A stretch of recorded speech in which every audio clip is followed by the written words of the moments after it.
Hello, everybody. This is your host, Gary Benoit from the New American Magazine, and today we have with us a contributing editor to the New American, Veronika Kyrylenko. Veronika, welcome to the program. Hi, Gary. I'm humbled to be here with you. Well, we're certainly honored to have you as part of our New American team. Now, Veronika, we would like to share with our viewers the fact that you were born in the Ukraine. That is your native country.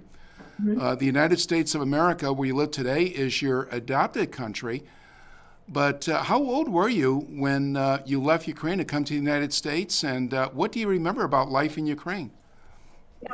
Gary, I'm really lucky to be here, honestly. I love Ukraine too, of course, but most Americans cannot fully understand how lucky they are to be Hmm. born here in the freest country in the world. So I was 24 when I moved to America. It was 12 years ago, so you know how old I am today.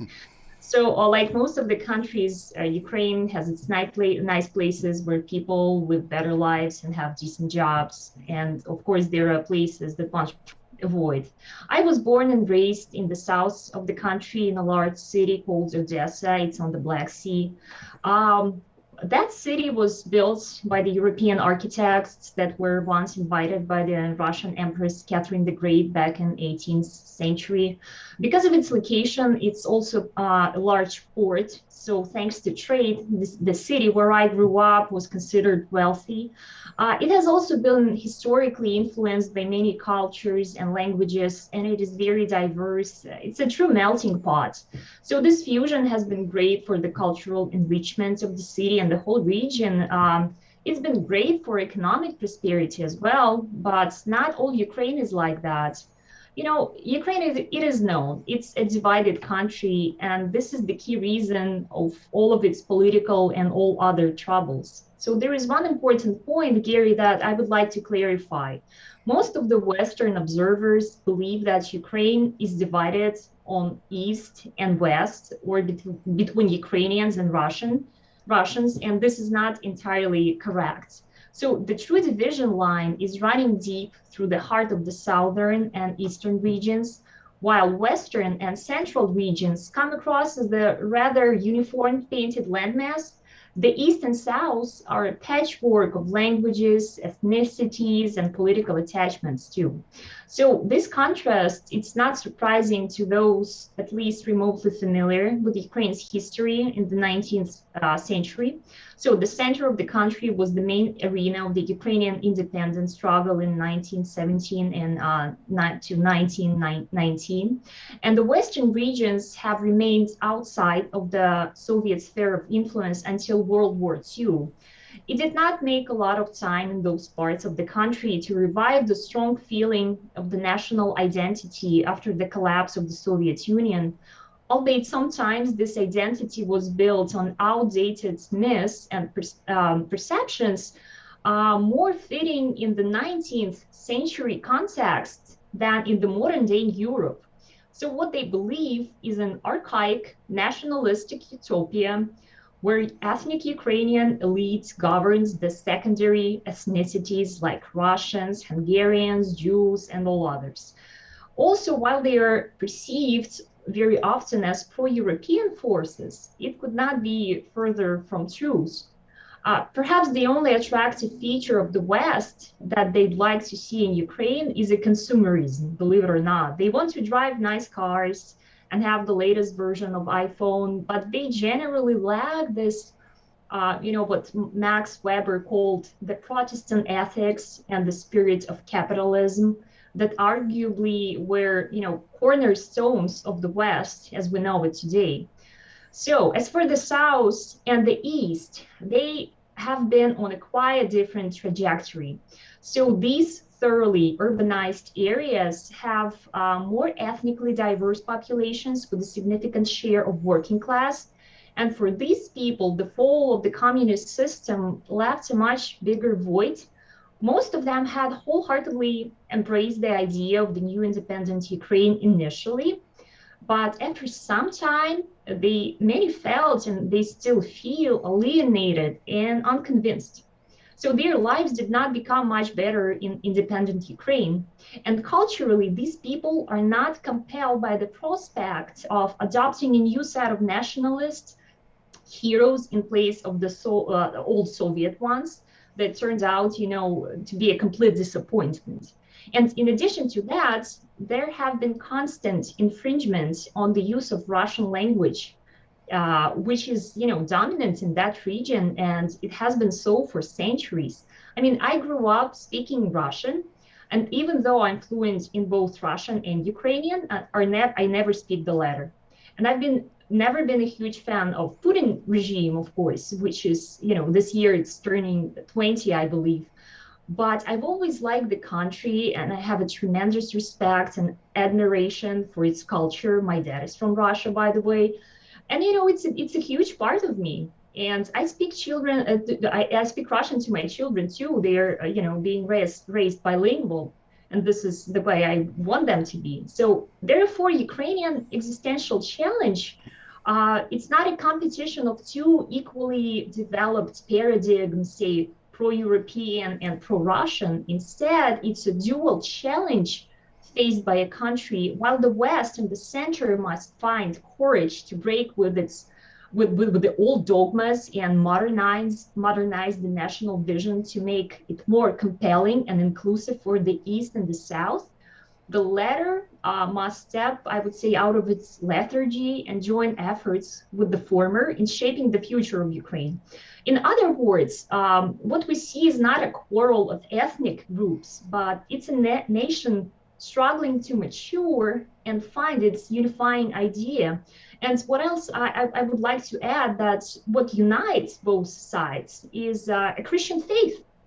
Both sides are predominantly Russian Orthodox, and they share traditional values. And this is one of the factors why many Ukrainians dislike, progressive values such as, sexual perversions and LGBT movements. But those ideas, of course, unfortunately, are also making its way into young generations' minds today.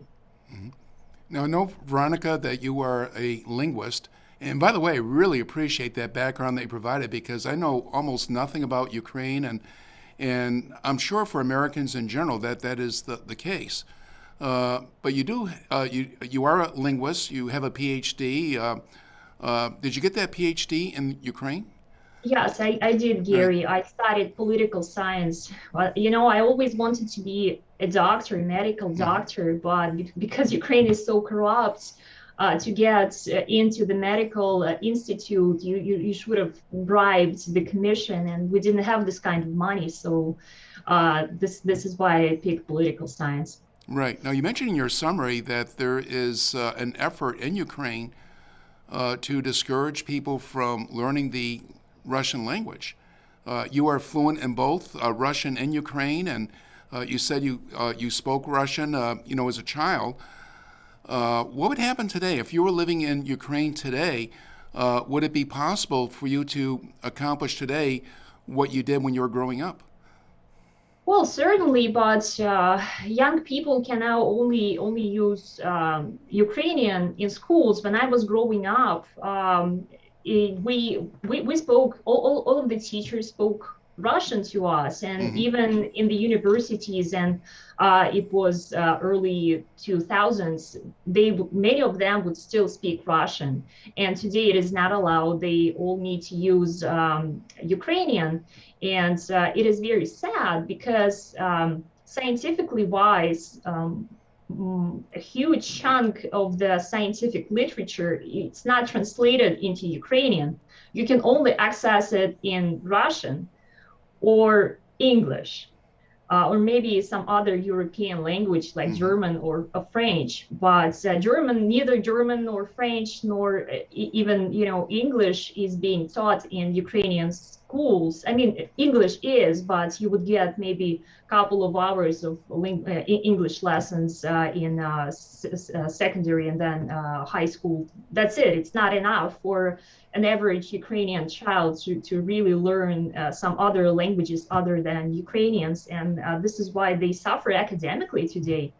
because they don't have this access to a very high quality material.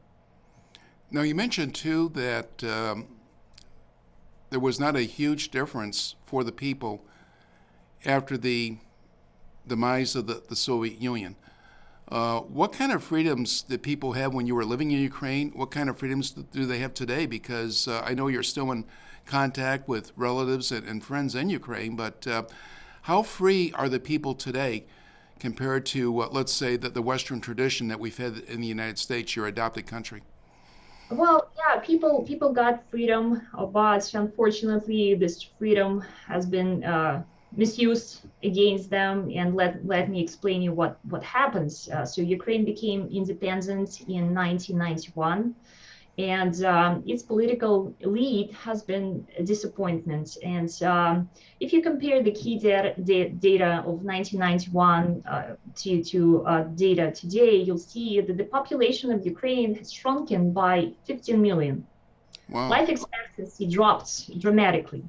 Ukraine's GDP per capita is one of the lowest, not just in Europe, but among the other post-Soviet republics.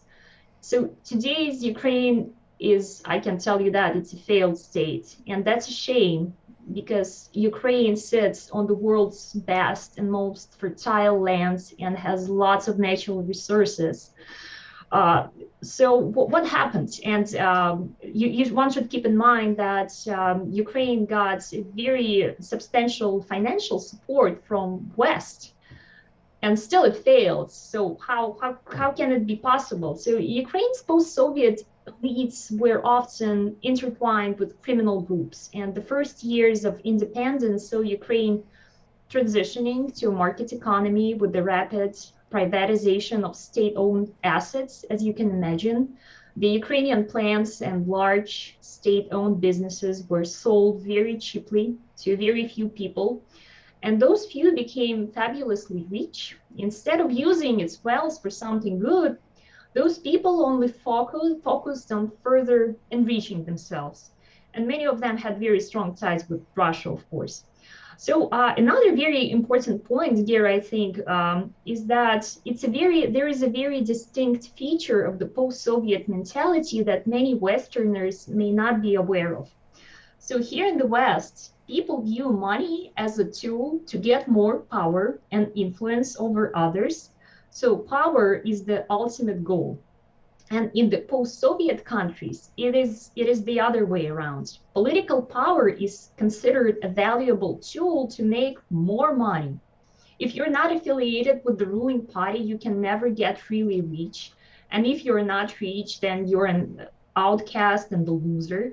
So this explains in part why Ukraine remains a divided country. Ukrainian oligarchs who control the major political parties are simply not interested in unified country, since they can always consolidate their electorate against the other side. They want the people to remain antagonized. And there is another important point that I like to underline. Before the Orange Revolution of 2004, Ukrainian rulers were mostly oriented on Russia, yet they were establishing connections with Europe as well. But Mm-hmm. things changed with the Orange Revolution. It was widely sponsored and orchestrated by the United States and George Soros's NGOs. It's a common knowledge in Ukraine. Everyone knows that, and everyone knows that here, I think. So this revolution brought to power a pro-Western puppet regime. They relied on nationalistic myths in their rhetoric, and this regime, it was completely dependent on Western financial help and political endorsements. This was the time when Ukrainian rulers started taking credits from the IMF and European Bank of Reconstruction and Development. And Gary, who pays the pipers, called the tune. So in exchange for money that Ukraine will still need to return, it was ordered to conduct democratic reforms and liberalize. The results, well, as I told you, it never benefited ordinary Ukrainians. And also in 2008, Ukraine became a member of World Trade Organization. Big mistake. it's known, this organization is known for benefiting only the founding members, and it just cripples economies of those who join later. So the core of this globalist organization is a specialization. So usually the member countries are only allowed to trade a very limited number of low-tech goods. Ukraine is blessed, like I said, to sit on natural resources, but it is not allowed to use it. It is not allowed to diversify and become truly wealthy. So it is just not the goal of the globalist masters of Ukraine. Well, regarding the globalist masters, I imagine it would be easy for many Americans to imagine that because Ukraine is no longer a captive nation under the Soviet Empire, gee, that means that Ukrainians are free. But obviously, that is not the case at all. Ukrainians still have their masters. And in fact, if you look at history, this is certainly not unique to Ukraine. I mean, so often, let's look at Russia, for example, or China. We can look at any number of countries. What we see over and over again is a difference between the rulers and the people they rule. And the rulers often do not operate in the interests of their people. They instead suppress their people, and they make the people slaves. So you see that same thing happening in Ukraine. Well, yes, unfortunately, it is what is happening in Ukraine, and until people realize that, and it's going to be really hard, Gary, just to overcome and to do something in this situation. But there is always a hope, of course. Right. Now you mentioned too about the wealth of the nation, the wealth that Ukraine did possess, going down. So obviously there's got to be a lot of poor people. I imagine there's not a very strong middle class. That probably most people are poor, and then you have a few elites who are very rich who are suppressing the people. Mm-hmm.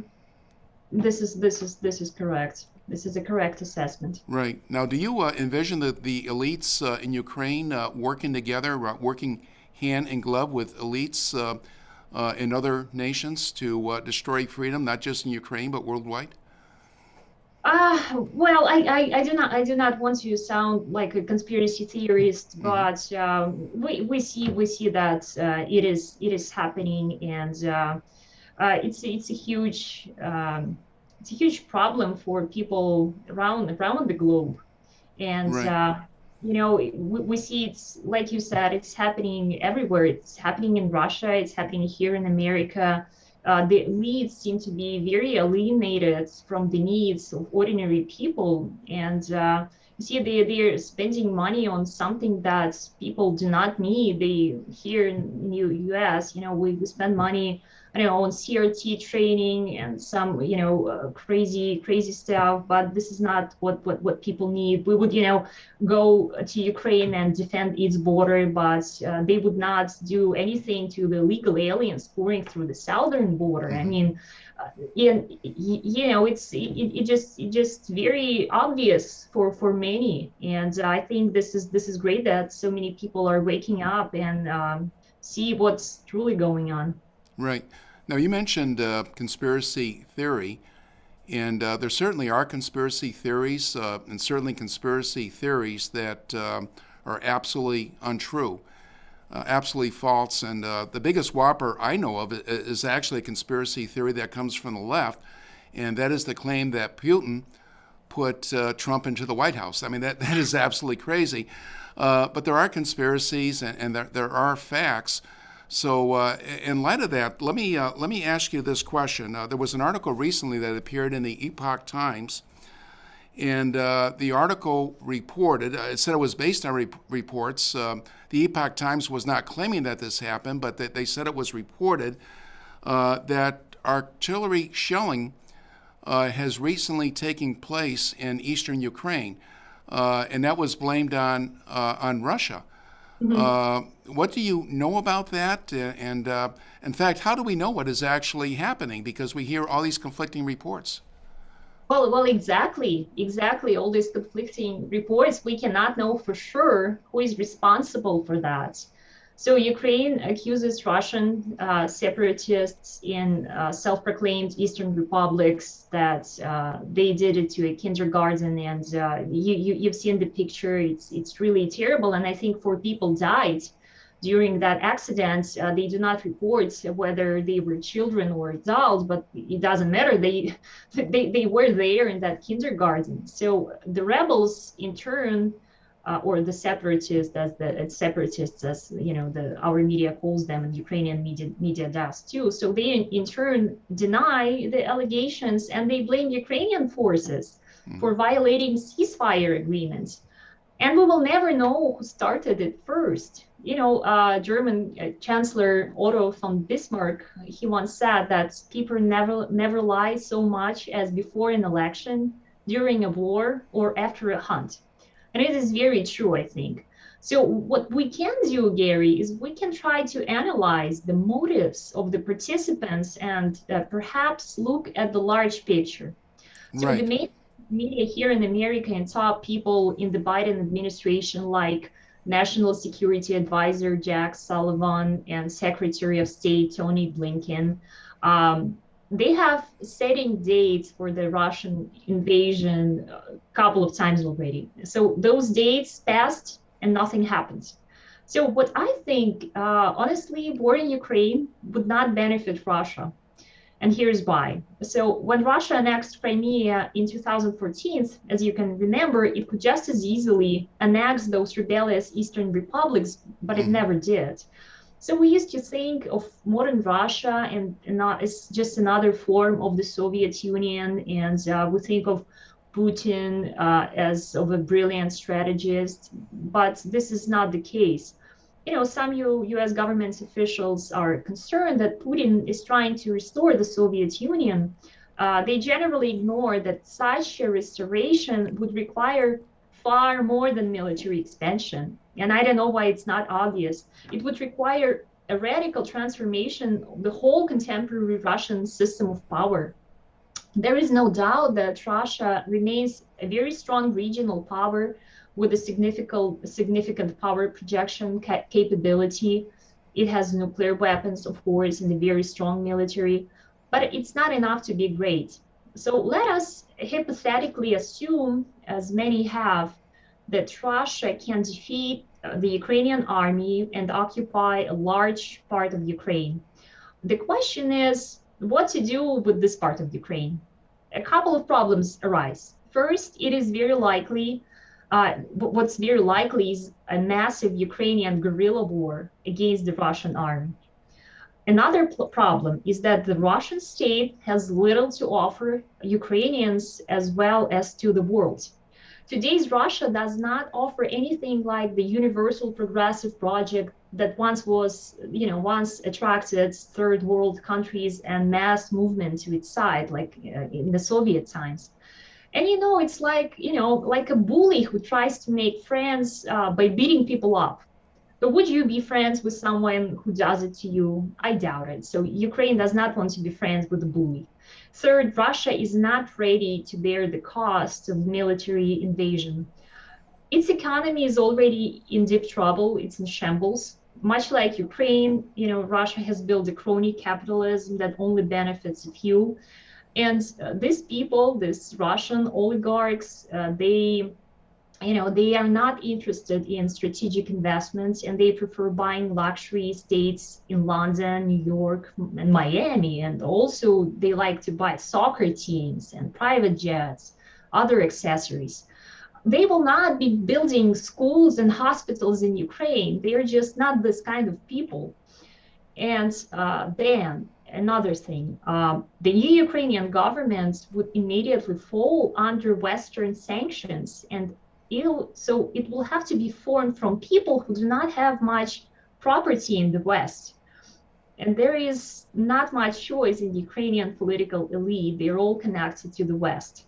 So one would say, hold on then, why are they amassing their military along the borders? Well, because Russia compensates for lack of soft power appeal with the hard power of coercive diplomacy. He often uses warmongering and saber rattling as an argument in trade talks, for example. But this time, the situation is different. The West decided to engage in that dangerous game and raised the stakes and moved some of the NATO forces east. Sure enough, in response, Russia called on even more troops, and so did the West. You see what's happening? So now Yes. withdrawing the forces for Russia would mean a loss of face, and this is something that Putin would truly hate. So for him, it's honestly a lose-lose situation. And if I were him, I'd certainly sacrifice my reputation as an alpha male, but I would preserve peace. And you would think, what kind of maniac would try and launch a war in the geopolitical hub of Europe? And I think that Charles Scaliger has brilliantly captured it in his article, Russia versus Ukraine, Is It Our Fight? It was, of course, it was published in one of the recent TNA issues. So those will be the same forces who've done it before, the globalist elites who profit from war economically, but most importantly, politically. We remember how the League of Nations was created after the World War I, and how then the United Nations was created after the World War II. The nations sacrificed part of their sovereignty to these entities in the name of peace and security. So the global goal remains the same, I believe. It's the ultimate control over each and every person on Earth. The war, especially a truly bloody and a truly devastating one, would sow such a misery and such a desperation that many people would gladly give up their freedoms to make it stop. Right. But the New World government, Gary, I think, would be so truly totalitarian, it would be a nightmare. They would say, what I think, is that to avoid such a terrible conflict in the future, the extreme measures will be needed. And that would be the end of freedom as we know it. Right. They'd establish a fully electronical economy. They'd monitor all people's activities and transactions, each and every move. And it is already happening. I mean, they'd ration maybe even the number of services and the amount of resources one could consume, etc., etc. I mean, it's happening. And all of this will likely be codified into law. And this is something that no one, I think, want for their children. And I think that this is why it is so crucial for America to stay out of this conflict. Yes, I agree completely. And I think you're making some really great points, because it causes me to think that somebody wants a war. And obviously we're talking about the globalists, that they're trying to bring about this a war, or at least the conditions for a war in Europe, in order to further build the New World Order that they envision themselves as controlling. And like I said, Gary, it happened before. It's not something that one cannot imagine. We've seen it before. They've done it before. It's the same scenario, and we do not want to go and try it again. And this time, the nuclear forces will be involved. It's a whole new game. It's a completely new level, and this is something absolutely terrifying. And I really believe that America should not use the military in Europe at all. There are just so many other means of influencing Russia. Like, I mean, just ask Iran. They know what economic crippling sanctions are. They know. We know it works. There is no need, to launch a war in Europe. It's absolutely crazy. Well, it is absolutely crazy if policymakers were working in the interests of the people they are supposed to protect and serve. But it makes perfect sense if you look at it from the point of view of globalism, of these power-hungry people working to try to consolidate power. But I know you mentioned the nuclear option and how horrible, how terrifying that would be if that actually were employed. And yet I know, and I'm sure you know too, there are U.S. policymakers who have actually not taken that off the table, which suggests that maybe they would do so. Yeah, Uh, should be very sobering to everyone. right. Now, of course, Veronika, I know you're an American citizen, so the country that you live in today is your adopted country. You also have your native country, and I know you have a love for Ukraine and the Ukrainian people, just as you have a love for the United States and the American people. Hmm. What I'm wondering is this, because I know your involvement with the New American is owing to the fact that you love freedom and you're trying to make a difference. You're trying to make a difference to save American freedom, so it doesn't become like a Soviet communist dystopia. How do you feel about the survival of freedom in this country? Do you feel we can turn around the growing government and growing authoritarianism in this country? And also, if we're able to do that, what effect do you think that will have on the rest of the world? Or to put it another way, if America were to fall, if America were to fall into totalitarianism, what hope is there for the rest of the world, including your native land of Ukraine? Gary, I believe that freedom is a universal value. There's not too many of them, but freedom is the most crucial thing for every human being on this planet. I mean, if you're not free, you can't really live. If you're not free, somebody else can tell you how many children you can have, what kind of job you can have, uh, where you live, what you eat, what you drink, what you do every day. It's crucial for every single person, and this is why it was a no-brainer for me. It was natural for me to join this movement, and I really appreciate this opportunity that I have to apply my skills and to apply my writing and say something useful that would maybe inform people and try and help people realize what's really happening in the world and in America. And I really know that people are strong and the people are powerful, and because of that, I think that the totalitarian forces here in America and elsewhere do not stand chance. I'm very optimistic, and we see even the situation with the COVID pandemic. We see how the lies are crumbling and how this narrative built on lies is crumbling, and people are realizing that they have been fooled, and the totalitarian measures have nothing to do with their safety. They do not benefit anyone, but what they do is they benefit those people who want to control every single aspect of your life.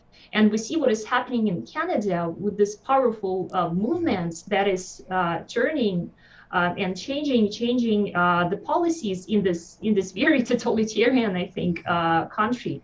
Many provinces in Canada, they are dropping the COVID restrictions, even though Prime Minister Justin Trudeau remains very resolute to continue his course. But I think he will not hold for too long. And I know that the forces of freedom here in America are even more powerful, because this is how America was born. It was born on this beautiful idea of personal freedom and personal responsibility. So I'm very optimistic on that, and I know that many of our readers and viewers agree with me. Well, thank you so much, Veronika, and I love what you said about personal freedom and personal responsibility, because the two really go together.